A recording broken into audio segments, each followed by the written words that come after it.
Fábio. Tudo bem? Boa noite, Leonardo Bessa, do Jornal Dia. Nada além do óbvio na terceira fase da Libertadores, os dois favoritos cruzam. A gente não sabe se você vai estar à beira do campo na próxima quarta-feira, mas nesse início de trabalho, como esse elenco do Botafogo pode receber de você algum auxílio, algum conselho? Você que vem de lá, conhece o trabalho do Red Bull Bragantino? É um trabalho muito bom também, enaltecer o trabalho do Red Bull, estive lá até há pouco tempo.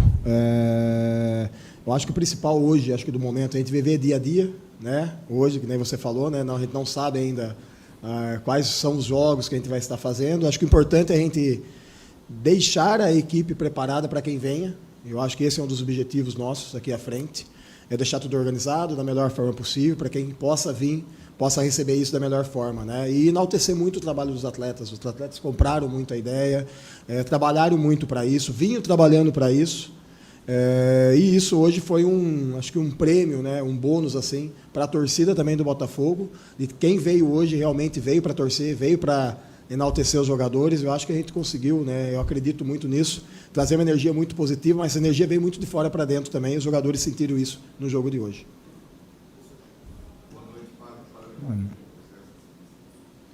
Boa noite, Fábio, parabéns. Gilmar Machado, Rádio Opinião Play, canal Opinião Fogo Play. Uma coisa que eu li essa semana que mexe bastante com qualquer profissional, né? É ler um pouco, conhecer um pouco da trajetória do profissional que está trabalhando no clube, que está se desenvolvendo, sua história, né? Desde a formação, passando pela base, você chega agora no Botafogo numa função que é a função de alguma maneira, estar ali pronto para qualquer momento. Tem um conceito chamado ad summus, que o Corpo de Fuzileiros usa bastante, que é estar presente, né? Estar pronto para, a qualquer momento, ser acionado e fazer o trabalho que você está fazendo. Eu queria que você falasse um pouco de como que um jogo igual a esse, uma vitória na Libertadores, também contribui com o seu desenvolvimento. E para o Júnior, a primeira pergunta que eu te fiz quando você chegou aqui é sempre aquela ideia da caminhada, né? Da jornada, por tanta coisa que você passou para chegar até aqui e por tanta coisa que vocês vêm passando para chegar até um jogo como esse. Queria saber de você, e é claro que também extensivo aos seus companheiros, de como um jogo bem jogado, né, com uma história como essa de goleada, 4 gols, não é todo dia que se faz isso, também vai fortalecer vocês psicologicamente para a próxima fase da Libertadores. Vamos lá. Essa função hoje que eu exerço é uma função que facilita muito a observação, facilita muito o contexto interno. Então, eu estou em torno, né, de 40 dias dentro do clube. Então, a gente está ali junto no dia a dia, está trabalhando, está visualizando os atletas, está tendo contato com todos os dias. Então, isso é uma função que o clube entende importante. E hoje a gente veio fazer esse processo, como treinador hoje, número 1, né, no jogo, mas o que facilita muito é isso. Eu acho que acrescenta muito em nós também, como auxiliares ou como treinadores, e a gente veio do processo de construção de base, isso ao longo de muitos anos, e muitas pessoas me conhecem pela base, pelos projetos de formação, pelos processos que a gente passou já. E esse plus hoje na minha carreira é estar num clube no profissional. E o Botafogo hoje tem me dado essa oportunidade. Então eu tenho que aproveitar isso da melhor forma possível. Viver isso, respirar isso, como eu falei anteriormente, dia por dia, para que a gente consiga depois lá na frente e também de forma geral com todos os profissionais do clube colher bons frutos. E o principal, acho que tem que valorizar é os atletas. A gente só está aqui hoje conversando e falando aqui por causa dos atletas. Então, são eles os responsáveis pelas coisas que acontecem dentro do campo. Se não for por eles, as coisas não acontecem. Não adianta. Não tem outra forma dessa conta fechar. Vou emendar as duas respostas, respondendo a pergunta do amigo ali. O Jacaré foi uma brincadeira com o Tiquinho, né? E acabou viralizando ali, a gente brincando, a galera pegou esse apelido. E o Raio eu ganhei quando eu jogava pelo Fortaleza, né? Na Copa do Nordeste, fui artilheiro da equipe, a gente foi campeão e a torcida colocou esse nome, né? Raio Negro. Então, esse apelido eu prefiro ser chamado de Raio mesmo. Sobre a outra pergunta, uma vez você me falou, né, eu cheguei aqui, eu lembro de uma entrevista que eu falei que quem esperava algo de mim que ia ver a resposta dentro de campo.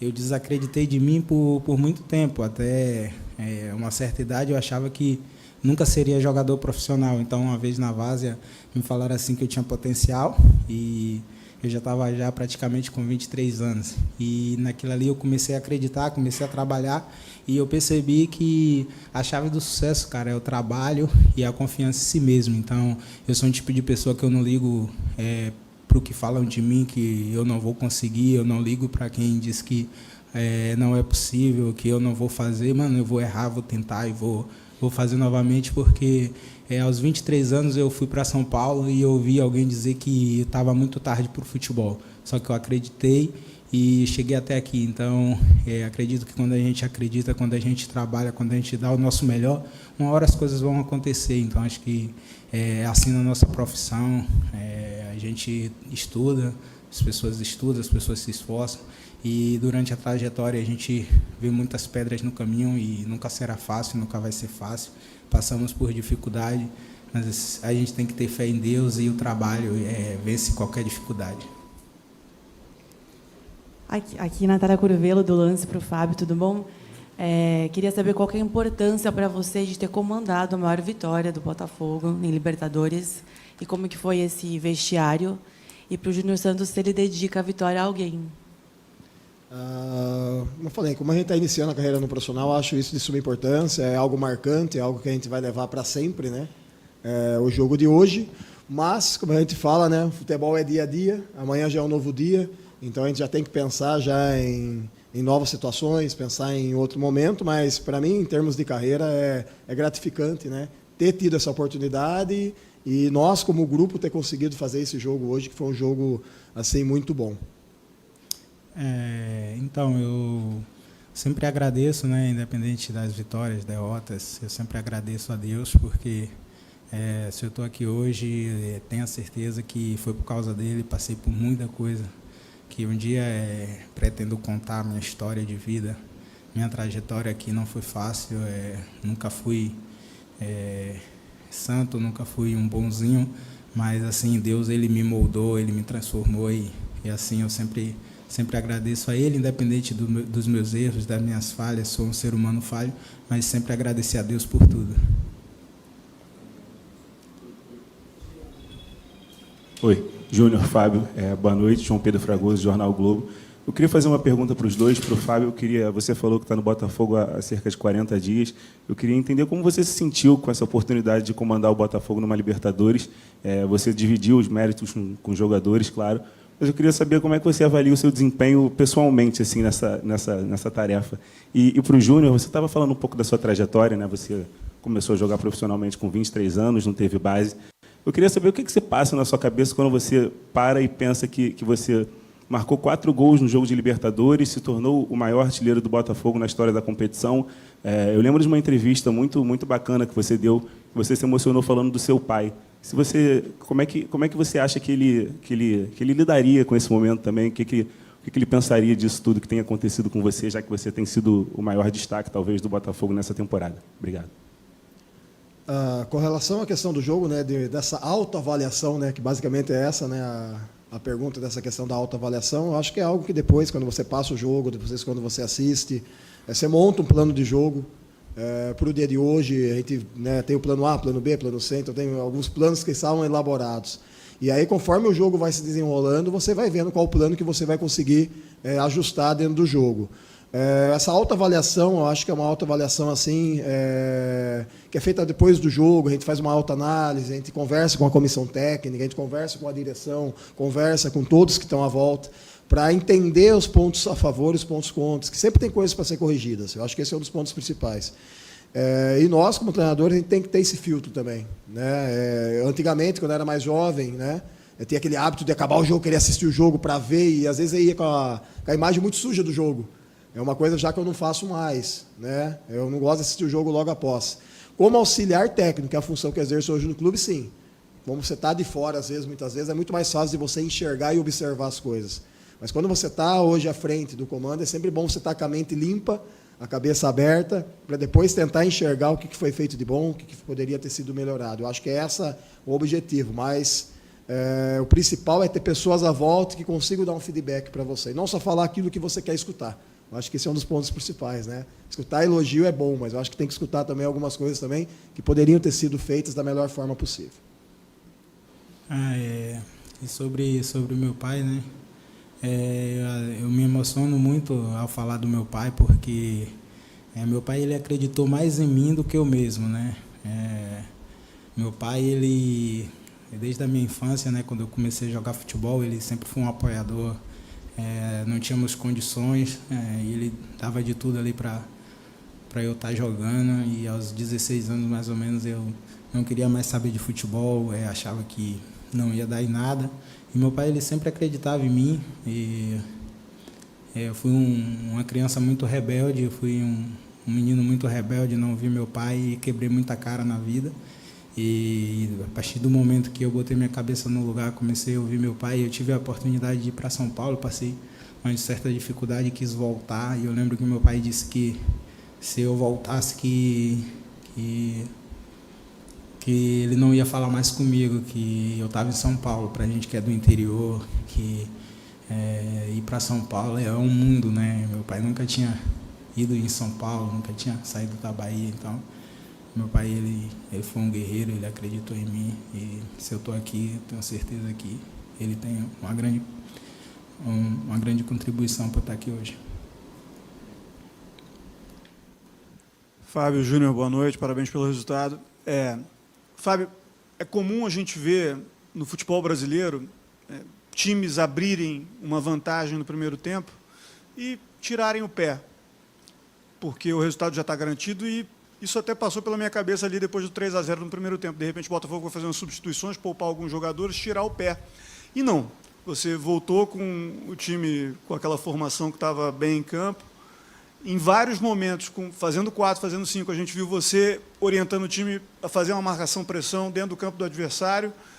Eu queria saber a tua intenção por trás disso. É uma intenção psicológica também, assim, para que esse resultado acontecesse dessa forma, para que os jogadores entendessem a capacidade deles de construírem um placar elástico, e para que a torcida também se empolgasse ainda mais com esse time hoje, para ajudar a dar uma virada de chave, né, na temporada e na história recente do Botafogo. Eu queria saber se era isso por trás da sua intenção. E, Júnior, eu queria que você falasse um pouco sobre jogar ao lado do Tiquinho, que hoje voltou a ser aquele pivô facilitador que segura muito bem 2 jogadores, às vezes 3 jogadores com um ali ao redor dele, e deixa espaços para que vocês consigam evoluir pelos lados do campo, né? Ele voltou a fazer algo que a gente viu ele fazer muito nos melhores momentos do Botafogo no ano passado, e vocês se aproveitando muito desse trabalho dele de pivô também. Quando elaboramos o plano de jogo, a ideia do jogo era essa. A ideia do jogo, e a gente compartilhou, né, Júnior? O Júnior estava aqui, eu compartilhei com os atletas isso. A ideia, qual era a ideia? A ideia era ser uma equipe agressiva, a ideia era ser uma equipe que pressionasse o adversário, que a gente fizesse o adversário sentir o peso nosso dentro de casa. Então, essa ideia foi o que a gente vendeu e os atletas compraram. Então, assim, não tem muita relação com esse tipo de fortalecimento. Foi mais a compra do plano, a ideia dos jogadores. Isso, e eu vendi muito isso, né? A gente brinca, né, que a gente na frente, assim, os atletas, a gente vende ideias, e os atletas compraram a ideia. E uma das coisas que nós enfatizamos muito foi que, com o peso da torcida a favor, isso geraria uma energia muito forte. E essa energia a gente transpiraria isso dentro do campo e colocaria isso na prática. Basicamente foi isso. E quando a gente colocou o plano de jogo, o Júnior está aqui, não pode, né, não deixa eu mentir, né, Júnior? Os atletas olharam e falaram, não, é isso que a gente quer. Então, acho que isso as relações casadas entre comissão técnica e entre jogadores. E a gente trouxe isso para dentro do campo. Essa energia desde o início do jogo, essa energia de já no início do jogo já buscar o gol, de já fazer, e de continuar buscando isso. Então, todos os jogadores que entravam com esse ímpeto, entravam com essa ideia. E quando a gente foi para o intervalo do jogo, né, a gente pediu isso, para manter isso. Não deixa cair, não deixa cair, não deixa cair, mantém isso. E isso é um comportamento geral, um comportamento que vem do individual de cada um, mas tem que gerar isso em algo macro, né, geral, da equipe. E os atletas conseguiram executar isso da melhor forma possível, com essa energia. E aí eu, dentro da minha parte do campo, o que eu fazia a cada gol, fazia a cada lance era mantém. Os atletas, vamos lá e vamos manter. Então, basicamente isso. Tá? É a energia que vem de fora com a energia que vem de dentro do campo dos atletas para conquistar um bom resultado, conquistar um resultado expressivo que, necessariamente, esses atletas precisam também disso para virar essa chave. Tá? Então, basicamente isso, né? O professor falou, a gente comprou a ideia, a gente conversou durante a semana e conseguimos a segunda vitória, está fazendo um grande trabalho, a gente comprou a ideia ali, plano de jogo, então saiu igual a gente treinou. E como eu falei antes aqui, acho que quando o coletivo vai bem, né, quando a gente consegue a vitória, consegue marcar os gols, o individual do atleta acaba acontecendo. Foi assim durante nosso início de temporada no passado, quando, né, a gente estava ali ganhando os jogos. Então hoje jogar com o Tiquinho, ele é um cara diferente, cara. Ele consegue girar bem, encontrar os espaços, a gente consegue atacar ali em profundidade, ele acha bons passes. Hoje fez uma grande partida, né? Conseguiu marcar gols. Eu fico muito feliz pelo desempenho dele, né? Porque é um grande atleta, né? É um grande jogador e eu tenho certeza que isso vai dar confiança para toda a equipe para o resto da temporada. E fico muito feliz de jogar com um cara da qualidade do Tiquinho. Boa noite, Gabriel Rodrigues de Trivela. Júnior, semana passada, depois daquele, acho que pode dizer que foi frustrante, empate lá na Bolívia 1-1, teve o protesto da torcida, o Tiquinho, aproveitando a última pergunta, foi um dos alvos principais, mas outros jogadores também, e a gente viu que no gol do Tiquinho, todo mundo, os jogadores do banco de reserva se levantaram, foram abraçar ele. Isso também serve como uma certa motivação, uma certa para dar uma resposta para isso tudo que aconteceu, os protestos que aconteceram na semana passada? Assim, eu não vou direcionar esse protesto à torcida, porque a gente não sabe quem foi que pichou. Os verdadeiros torcedores estavam aí nos apoiando e sempre nos apoiaram, né? Claro, a gente passou por uma fase difícil, mas os torcedores hoje deu combustível a mais também para essa vitória, querendo parabenizar os torcedores pela festa que fizeram, sempre nos apoiando. A torcida, ela ama o Tiquinho, ela sabe tudo que ele fez e continua fazendo pelo Botafogo, né? É um jogador muito importante e hoje mais uma vez mostrou a sua qualidade. Então, assim, a torcida apoiou, a torcida sempre tem gritado o nome do Tiquinho e todos nós passamos por alguns momentos difíceis na vida, né? É normal, mas a gente sempre consegue dar a volta por cima. Eu tenho certeza que agora é uma virada de chave e a gente vai conseguir aí voltar já voltamos, na verdade, a ser aquele Botafogo que conquistou o respeito de muita gente aí na temporada.